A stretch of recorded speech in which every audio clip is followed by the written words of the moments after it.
I'm going to put 12 volts in this motor. 1, 1.5,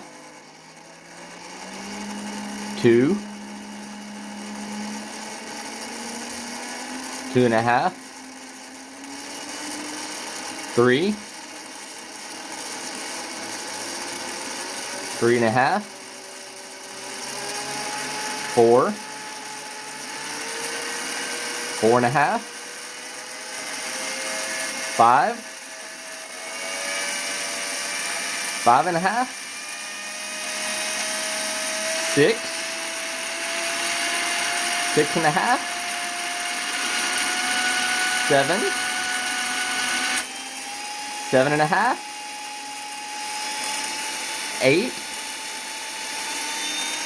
8.5, 9, 9.5, 10,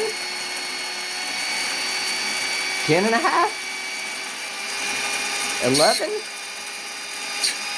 11.5, 12.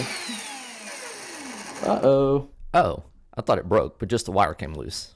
So that was this motor with 12 volts into it, even though it's a 7.2 volt motor. And you could see the gear spinning, and surprisingly, the gear didn't fly loose.